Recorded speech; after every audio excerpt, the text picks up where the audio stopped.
你们有没有想过这个问题啊？你为什么会点进这支影片？也许只是当时你看见这支影片的时候，大脑中瞬间萌发的一丝丝小小的火花，在推动你无意间做出了点开这支影片的动作。但是这个看似简单的行为却揭露了我们人类能够在地球上存活至今的关键秘诀——好奇心。那到底什么是好奇心呢？我们又为什么会好奇？人工智能会像我们一样好奇吗？大家好，我是社长，今天我们就来讲这神奇的好奇心。也许是数万年前的一道闪电，激发了早期人类大脑中的那团小火花，看见眼前这一团从天而降的野火，让他们的脑海中产生了这是什么？它从何而来？它有什么用？这一个又一个诸如此类的问题，而这些问题不断地驱动着他们做出行动，开始一步步探索，发现他们认知之外的事物。最终他们学会了如何生火，后来又经过无数次的生火熄灭，然后再生火再熄灭，他们又学会了怎样控制火，并且用火来取暖照明。于是人类的第一个发明火诞生了。后来他们又发现了坚硬的石头经过打磨后可以作为自己的工具，用来伐木捕猎。再到后来就是长矛、衣服、船、语言、文字，直到今天的宇宙飞船、人工智能等等。从我们人类诞生以来，在这数万年的时间里面，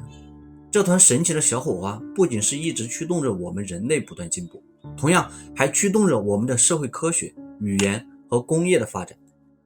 所以可以说，这团神秘的小火花造就了我们如今生活的环境，也是我们人类能够存活至今的关键。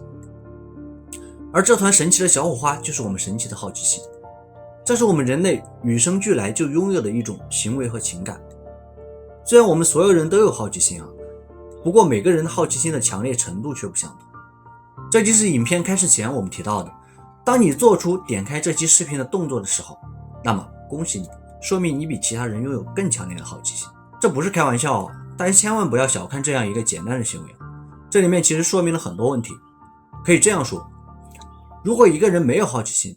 那么他的思维和认知将永远只能停留在出生时的状态，他会完全丧失对他周围环境的信息寻求能力。简单来说就是彻底丧失生存能力。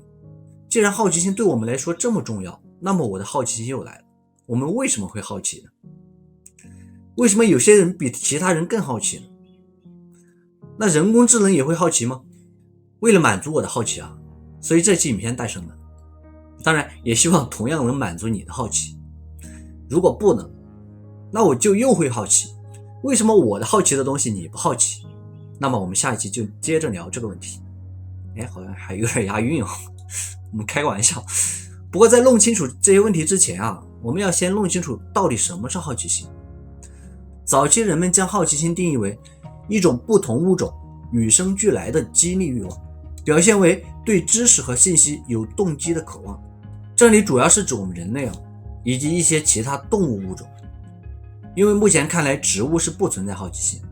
不过后来又有科学家将这种好奇心的传统观念进行了拓展，将它分为知觉好奇心和认知好奇心这两种类型。知觉好奇心主要是指动物物种的一种天生探索行为，也就是说是所有动物都具有的，而且是天生存在的。而认知好奇心呢，是我们人类特有的一种对知识的渴望。比如说我们想要学习唱歌、英语、游泳等等，我们对这些技能的渴望都是属于认知好奇心的范畴。前者主要定义为一种获取知识的行为，而后者呢，主要定义为我们人类特有的一种渴望的情绪。所以也有人认为好奇心是一种特定的行为和情绪的集合，而这种行为和情绪产生于我们大脑的寻求系统。1998年，美国神经科学家和心理生物学家贾克·潘格塞普，他在进行人类情绪神经机制研究时提出了一个情感神经科学一词。在心灵考古学人类情感的神经进化起源中，提出了7种生物遗传的主要情绪系统，其中第一个就是我们刚刚提到的寻求系统。寻求系统对于我们人体的主要作用就是为我们提供持续的好奇心，促使我们不断的与周围环境中的信息做出探索式的接触行动。比如寻找食物或者寻找居所等等。除此之外呢，它还支持其他情绪系统对我们人体发挥作用。在这里我再为大家简单的介绍一下我们人体其他6种情绪系统。第二个就是愤怒系统，比如我们遇到不好的事情容易生气，与别人发生争吵等等，这些行为都是因为我们的愤怒系统被激活，而主宰了我们的情绪。而第三个呢，就是我们的恐惧系统，它主要是用于呈现我们的一些负面情绪的系统。比如说我们面对一些比较困难的事情的时候，会很自然的产生一种紧张甚至想要逃避的情绪。比如我们在玩蹦极的时候，或者跳伞这些项目的时候，往往刚开始的时候都是雄心勃勃风雨无阻的，可是当准备往下跳的时候，看见脚下那100米高空，就瞬间认怂，想要逃避，但最终还是被迫游戏啊。等到结束的时候，2条软趴趴的腿踩在地上，才明白什么叫安全感。不要问我是怎么知道，我只能说都是经验。然后呢，欲望系统，比如说食欲、物欲、情欲，顾名思义，它就是我们一切欲望的来源，这里就不过多说明了。第5个就是我们的护理系统，它被称为我们爱的源泉，比如说养育子女或者赡养父母等积极情绪都来源于这个系统。下一个就是悲伤系统，这是我们在面对恐惧、疼痛、感动这些情况的时候情绪的主要来源，主要表现呢就是哭泣。然后最后一个呢就是游戏系统，简单来说就是我们既有主导别人的情绪，也有接受被人主导的情绪。例如我们在工作的时候，绝大多数的时候我们都会受到领导的意志主导，我们都会认为作为公司员工，接受领导的工作安排，在工作中向领导的想法看齐，这是理所应当的。但是当我们回到家的时候，面对自己的孩子又会产生主导情绪，我们会认为他们还没有理性的判断能力，所以在这个阶段他们应该按照父母，也就是你的主导意见执行。好，关于我们人体的7大情绪系统就说到这里，接下来我们继续。前面我们说过我们的好奇心这种行为和情绪来源于我们的寻求系统，它是一个以目标为导向的系统。首先设立一个目标，完成这些目标，然后收获相应的奖励。在寻求系统中存在各种各样的奖励机制，从神经科学层面来讲，寻求系统中的这些奖励机制又被称为中脑边缘通路。当我们满足某种欲望或者好奇心的时候，此时位于我们大脑中央一个叫腹侧背盖区的区域，就会产生一种神奇的激素，也就是我们熟知的多巴胺。产生的多巴胺会沿着中脑边缘通路投射来到我们的大脑前部，在多巴胺的刺激下，我们的眶腭皮质产生反应，从而让我们获得满足感。这种满足感就是我们得到的奖励。从设立目标到获得奖励，这整个过程就是寻求信息，也就是好奇心。所以这样看来，你比其他人有更强的好奇心，可能是因为你的眶腭皮质对于多巴胺的敏感程度更高，而达到目标后，你获得的满足感也就更强，也就是说获得的奖励也就更丰厚，所以你对信息的探索和学习能力也就更强。但是也并不是所有像这样信息寻求的过程都算是好奇心，这还取决于你的动机。如果你出于内部动机而进行了信息寻求过程，简单来说就是你自己想要寻求的知识才能算好奇心。就像我们影片刚开始提到的，数万年前的早期人类发现野火，到学会如何生火和控制火，再到后来的石器、衣服、船等这些发明的诞生，都是他们内部动机驱动下的信息寻求过程。也就是说，他们可能是对这些东西感兴趣，想要去了解这些知识，最终才让他们创造出了这些发明。但是出于外部动机的信息寻求并不属于好奇心的范畴。比如说我们在学校被动的接受老师传授的知识，虽然这也是属于信息寻求的行为但是这并不是我们的好奇心。美国心理学家卡什丹博士通过对4000多名成年人的调查，发现好奇心有5个维度，其中第一个维度欢乐探索。欢乐探索是怀着积极和快乐的态度去体验和探索事物，比如说我们在玩游戏的时候那种感觉。所以这个维度的好奇心是我们积极主动的参与事物的动机，同时也是我们最具幸福感和生活满意度的维度。第二个维度剥夺敏感性。这个维度的好奇心是基于剥夺具有很高的敏感度，也就是说，往往拥有这部分维度好奇心的人，他们通常认为美好的生活是建立在目标的达成基础上，他们不满足追求目标的快乐和探索过程，只是追求是否达到目标的结果。简单来说就是，如果他们不能达成内心的目标和欲望，他们不能满足自己的好奇心，而这部分人也更容易患上焦虑症。下一个维度，抗压能力。抗压耐受性对于我们来说最重要，这个维度是我们自身产生好奇心的根源，因为我们相信自己是独立的个体，能够面对焦虑和周围环境中存在的一些不确定性，所以驱动自己对环境中的一些未知信息进行探索。第四个维度，社会好奇心。这个维度主要是我们自身与别人建立联系的需要，简单来说就是我们想要了解别人，同时也想让别人了解我们。最后一个维度，寻求刺激。这个维度应该是我们非常常见的好奇心的表现，比如我们总是对生活中新奇的事物感兴趣，喜欢追求刺激感。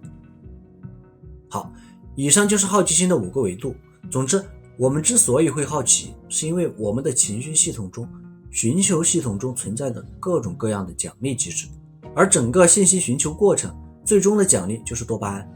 所以我们依然还保持好奇，要感谢多巴胺。其实早在2017年的时候，当时人工智能 AlphaGo 击败人类围棋第一人柯洁的时候，我就在想这个问题啊，人工智能源于我们人类的好奇心，那么他们会像我们人类一样好奇吗？他们也会主动学习，最终取代我们人类吗？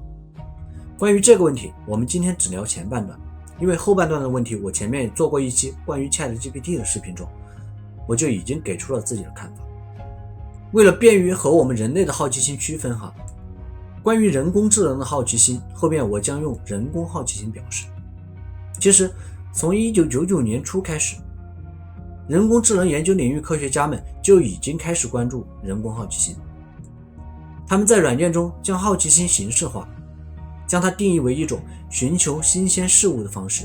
然后在人工智能中编程为探索周围环境中不熟悉的状态。简单来说就是告诉人工智能，凡是对不熟悉的东西展开探索的这种状态，就是人工好奇心。这个定义看起来非常直观，但是却存在一个弊端，那就是定义过于宽泛，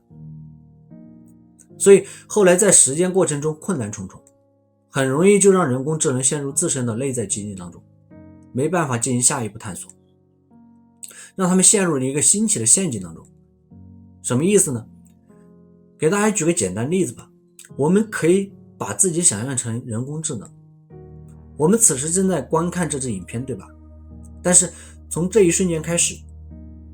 这支影片后面的每一个画面对我们来说都是未知的，那么按照程序，我们就会对这种未知发起探索行为。可是大家都知道，我们的视频每秒可以30帧、60帧、120帧，甚至更多，也就是说每秒钟会出现很多张不同的画面。如果对每一个画面进行探索，这样我们就很容易陷入一个新奇的陷阱里面。而且计算机学家迪巴克·帕塔克，同样他也是人工智能研究领域的专家，他认为目前人工智能要达到像人类一样对外界信息保持好奇心的最大难题，就是周围环境中每时每刻都存在的潜在干扰。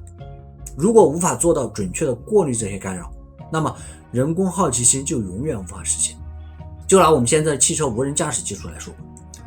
我们的汽车其实就是依靠人工智能来实现无人驾驶。当然我们应该庆幸目前这些人工智能还没有人工好奇心，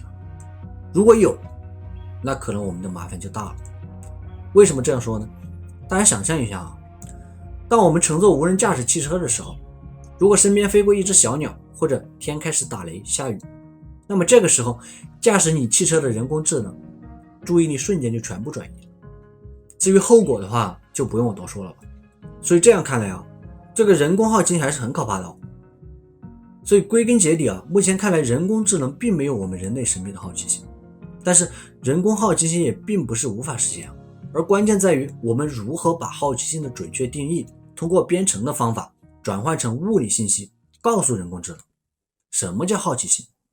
简单来说就是给它翻译翻译什么叫好奇心。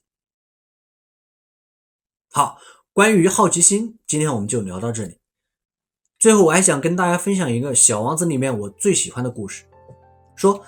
小王子在他6岁的时候读了一本描写关于原始森林的书，在书中他看见了这样一幅插画，画的是一条蟒蛇正在吞噬一头大野兽。小王子瞬间被这幅神奇的插画深深吸引了，他非常好奇，为什么这些蟒蛇会把像这样比自己体积大的猎物不加任何咀嚼就胡乱吞下，让自己不能动弹呢？这个问题让他回忆了很多自己以前在森林中的神奇经历，于是他决定拿出彩色铅笔画一幅自己的图画。果然，小王子很快就画好了这样一幅图画。拿着自己人生的第一幅图画，他心里非常得意。他迫不及待地将自己的作品拿给身边的大人看，并且问他们自己的画是不是让他们感到害怕。他满怀期待地望着这些大人们，想从他们口中得到肯定的答案，甚至鼓励和表扬。但是这些大人都只是简单地看了一眼，就纷纷地回答道：一顶帽子有什么可怕的？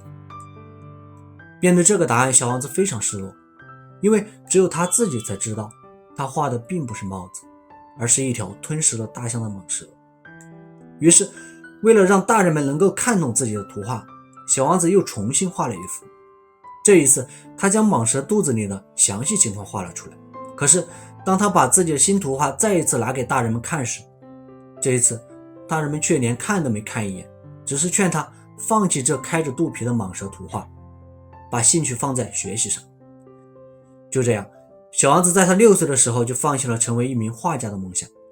后来在他成年以后，只要每次遇到一个看起来头脑聪明的人，小王子就会迫不及待地拿出他一直保存着自己的那第一幅图画来给别人看。可是他得到的答案却总是这是顶帽子。我相信故事中的那些大人们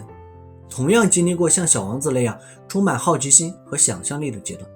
而后一去不复返。只不过他们自以为那是成长和成熟，从此他们看帽子是帽子，看箱子是箱子，看松木想象不出森林，看春雨联想不到大海，最后还得靠一个孩子来为他解释一切。所以真心的祝愿大家能保持对生活的好奇，永存对未来的想象。我们下期再见，拜拜。